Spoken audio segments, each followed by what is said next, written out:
Maka beda amal, beda pilihan, beda partai, beda coblosan, beda iman. Tahun-tahun sebelumnya sudah merasakan, ingat-ingat sampai nanti ya. Ini 2023 sudah dekat ya. 2022 pun sudah mulai. Sayyidina Ali, beliau ketika mendapatkan sebuah hadis, idza buyi'al imamani falyuqatilul awwal al-akhir, jika dibaiat dua imam, dua pemimpin, maka yang pertama boleh menyerang ke yang kedua. Beliau amalkan hadis ini, maka beliau seranglah sahabatnya Muawiyah. Apa kata mereka? Kafara Ali, Ali telah kafir karena dia berhukum dengan hukum selain Allah. Dia berhukum dengan hukum diplomasi, dia berhukum dengan hukum Ibnul As, Abu Musa al-Ash'ari. Dia tidak berhukum dengan hukum Allah. Wa man lam yahkum bima anzalallah fa ulaika humul kafirun. Mereka pakai ayat, ayatnya benar. Siapa yang tidak berhukum dengan hukum Allah kafir. Kelompok Khawarij ini menjadikan sikap politiknya sebagai pokok keimanan. Hati-hati para ulama, hati-hati para umara.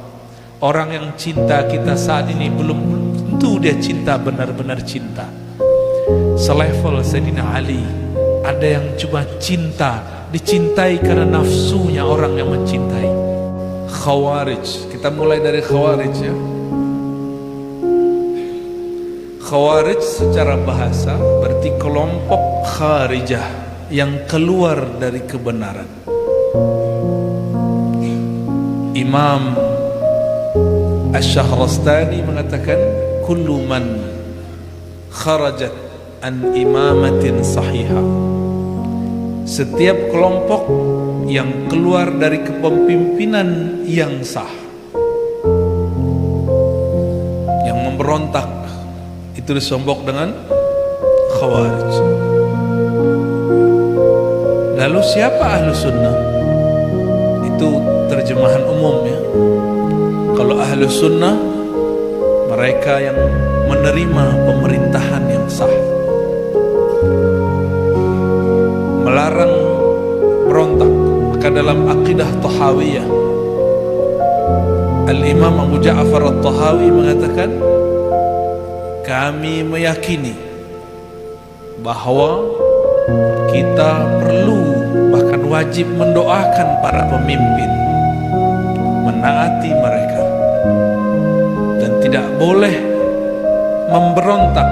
Wa in jaru, meskipun mereka berbuat jaru, kesalahan. Kalau ada kesalahan diperbaiki, bukan berontak. Itu ahlu sunnah.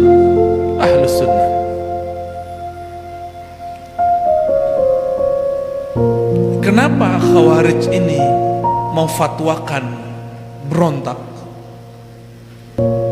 Karena ada satu kaidah yang mereka keliru dalam memahaminya. Apa kaidahnya? Mereka beranggapan kalau kita mengatakan iman itu tasdik, ikrar, amal, itu dibagi dua. Tasdik itu disebut usul. Apa arti usul?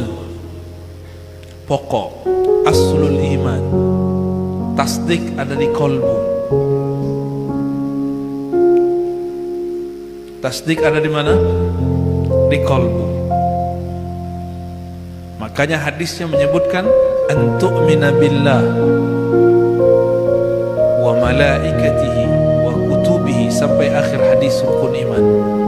Engkau percaya dengan apa? Percaya dengan kolbu.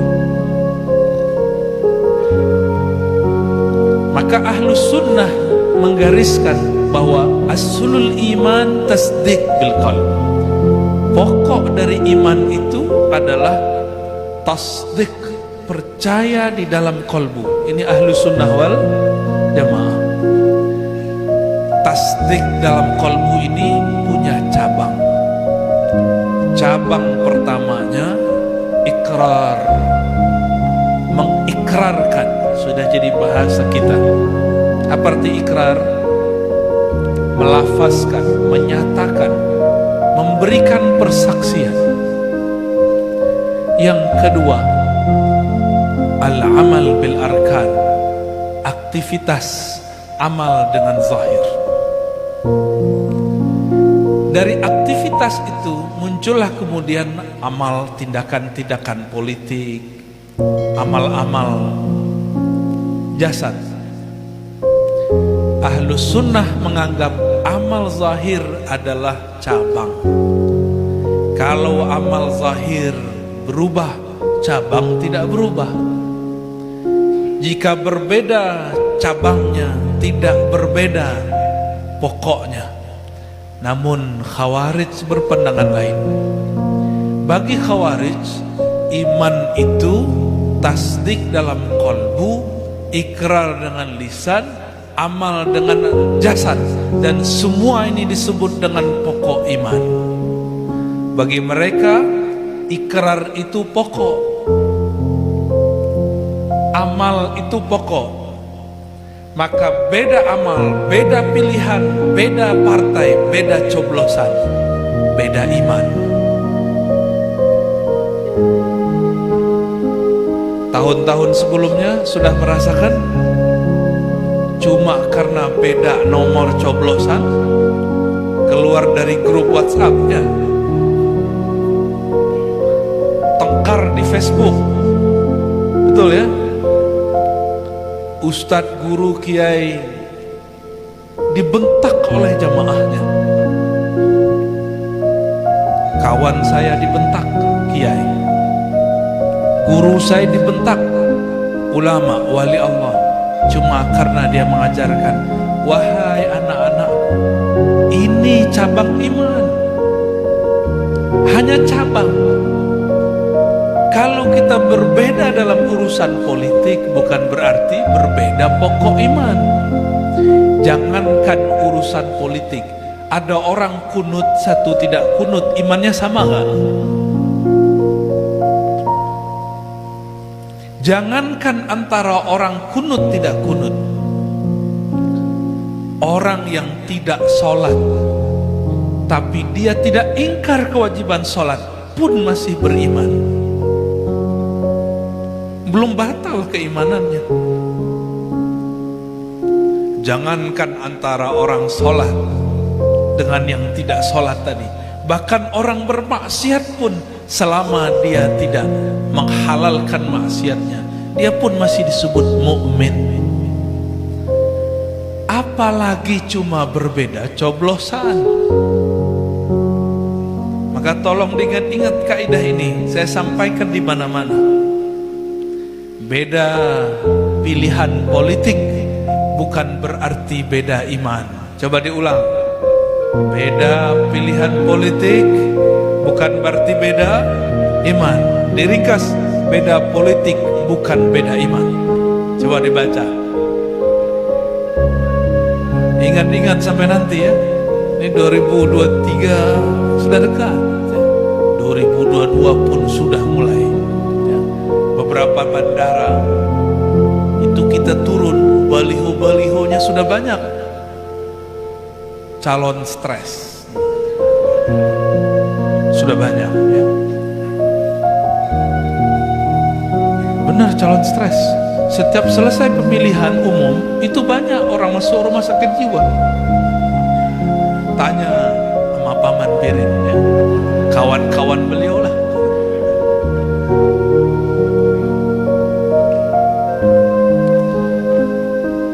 Kelompok Khawarij beda politik, beda iman. Meskipun berkunut, meskipun belajar sifat 20, meskipun kadang-kadang baca Ratibul Haddad, Ratibul Attas, tapi cuma karena beda politik kita dibentak. Ini ciri-ciri kelompok sudah keracunan Khawarij. Oh, sini ahli sunnah, saya berkunut. Itu fikih kamu yang kunut, tapi fikih siasahmu belum ahli sunnah. Malam tadi guru Wildan mengijazahkan sanad zikir. Itu silsilah ke atasnya berasal daripada Imam Abu Hamid Al-Ghazali. Imam Ghazali mengambil dari Abul Ma'ali Al-Juwaini. Abul Ma'ali Al-Juwaini ini beliau punya kitab judulnya Al-Ghiyas atau Ghiyasul Umam. Apa kata beliau dalam kitab itu? Jika dalam ibadah kita boleh berbeda, satu kunut, satu tidak kunut, satu jahar basmalah, satu tidak jahar basmalah, apalagi dalam pilihan sikap politik, maka berbeda dalam politik tentu lebih boleh. Maka kami berharap jamaah yang mengatakan dirinya sunnah, tolong pegang-pegang kalimat ini, kalimat yang tadi kita baca. Beda politik bukan berarti beda imam, ya. Nikmati saja. Dahulu di zaman Sayyidina Ali karramallahu wajhah, orang yang sangat alim, Madinatul Ilm Rasulullah, beliaulah pintunya. Kalau beliau pintunya, tiadalah pintu itu kecuali ilmu lewat melewatinya. Maka tiada maklumat dari baginda Rasulullah sallallahu alaihi wasallam kecuali melewati lisan Sayyidina Ali. Sayyidina Ali, beliau ketika mendapatkan sebuah hadis, idza buyi'al imamani falyuqatilul awwal al-akhir, jika dibaiat dua imam, dua pemimpin, maka yang pertama boleh menyerang ke yang kedua. Beliau amalkan hadis ini, maka beliau seranglah sahabatnya Muawiyah, karena Muawiyah juga membaiat dirinya jadi khalifah. Terjadilah perang di suatu padang yang luas bernama Siffin. Karena Sayyidina Ali ini punya pedang yang diberikan baginda Rasul sallallahu alaihi wasallam, namanya Zulfiqar, ujungnya ada dua. Karena keberkahan itu, tiadalah perang dihadiri oleh Sayyidina Ali melainkan beliau dan semua pasukannya menang.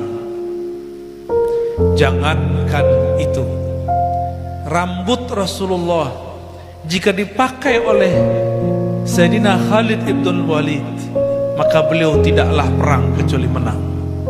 Apalagi ini pedangnya Rasul sallallahu alaihi wasallam.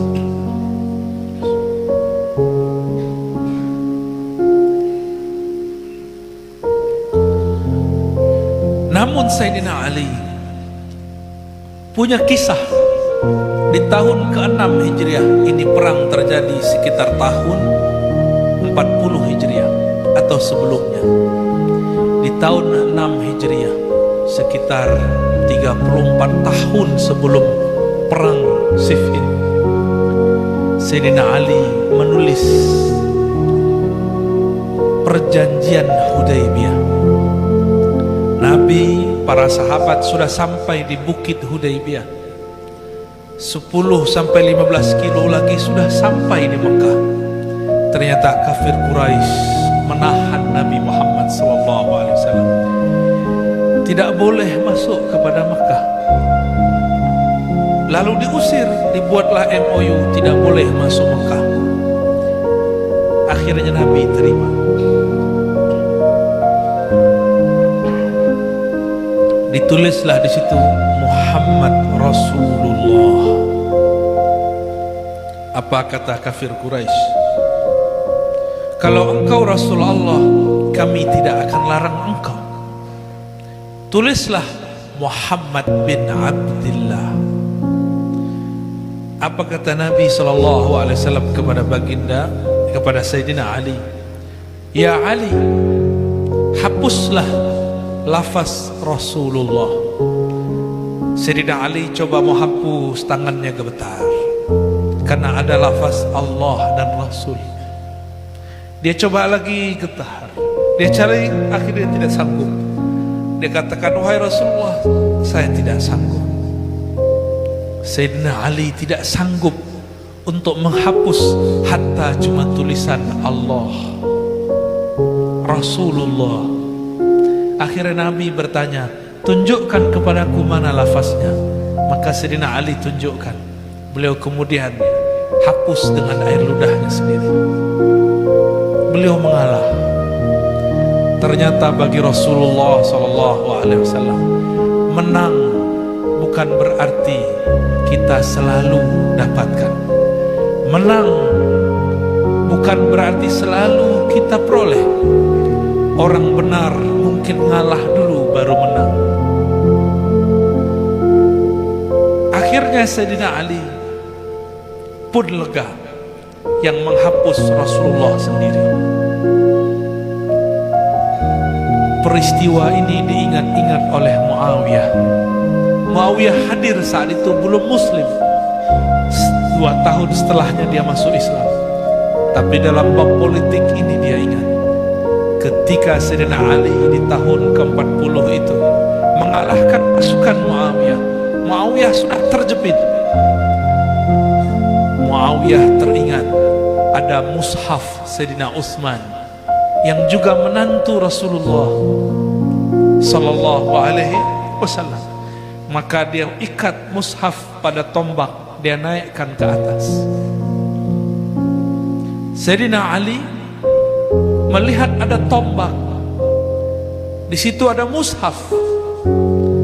Beliau dulu meridhai mushaf itu, dan di dalam mushaf itu ada nama Rasulullah, ada nama Allah.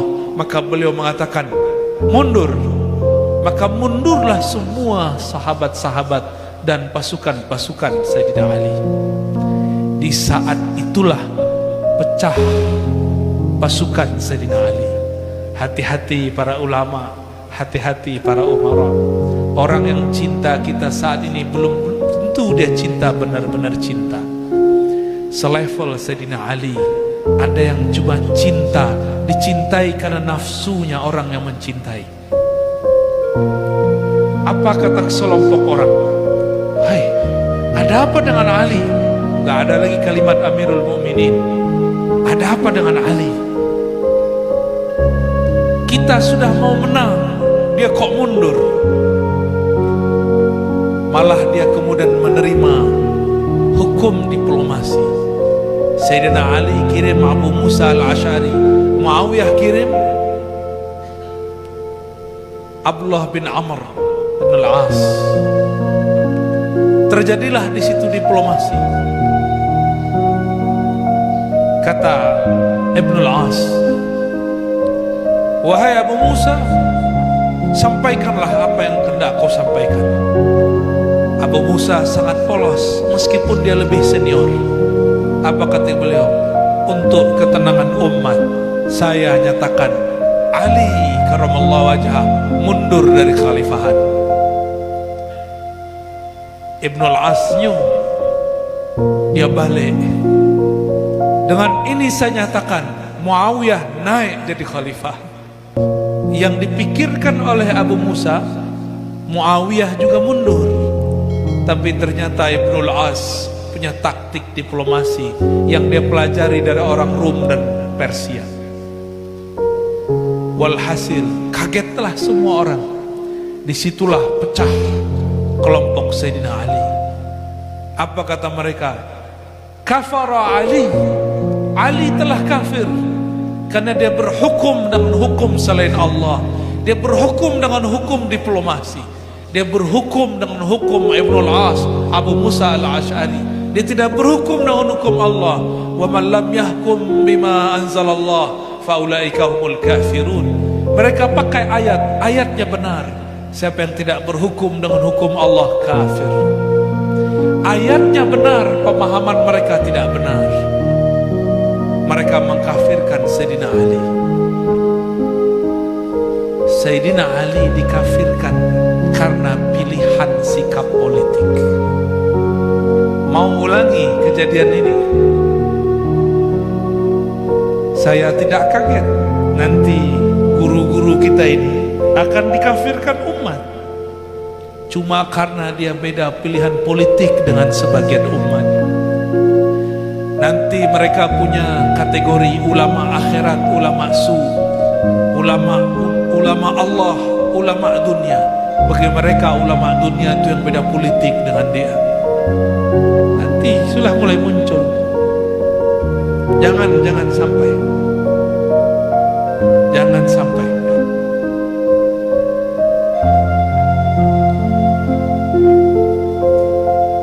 Kelompok Khawarij ini menjadikan sikap politiknya sebagai pokok keimanan. Inilah kesesatan Al-Khawarij. Kesesatan apa? Dulu saya kira yang jadi Khawarij cuma orang yang pakai tauhid uluhiyah rububiyah, lalu tauhid hukmiyah mulkiyah. 3 tauhid. Pertiga mereka katakan tauhid itu politik.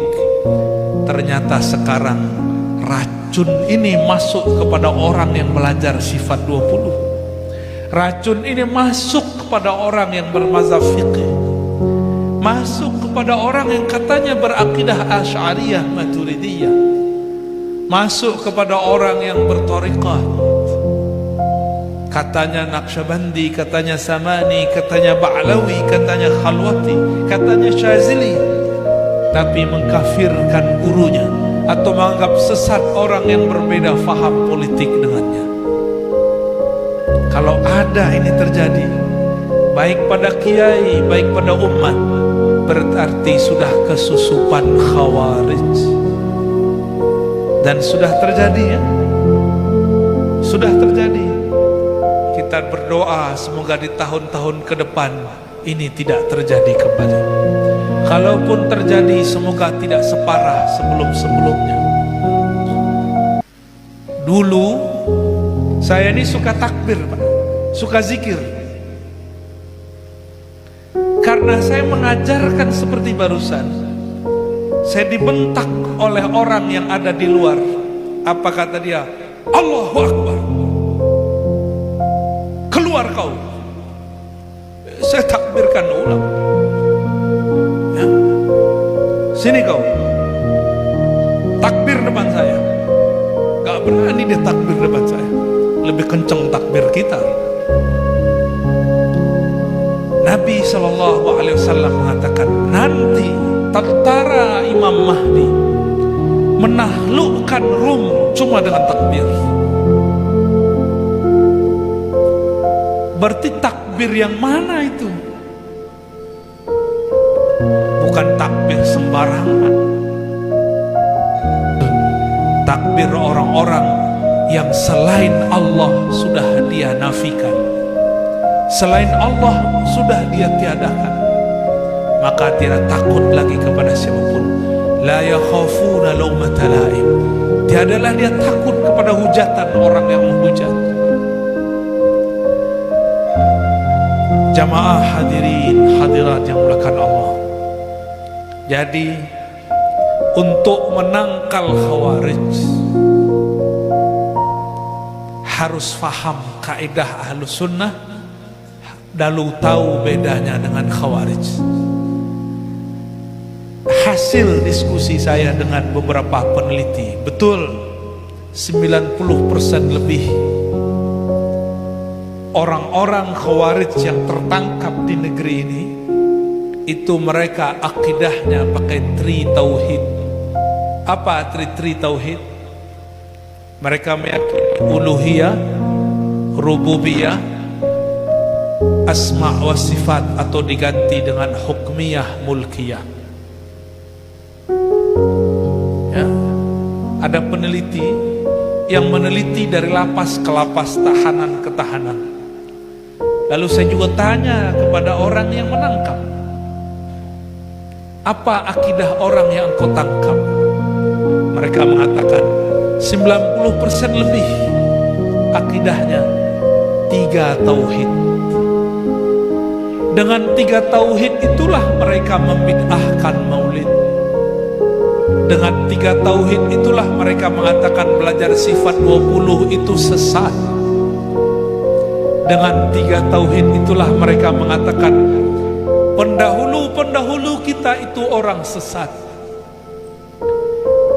Negeri Banjar ini yang sangat masyhur dengan Syekh Muhammad Arsyad Al-Banjari Datuk Kalampayan. Beliau mengambil akidahnya ke Makkah dan Madinah.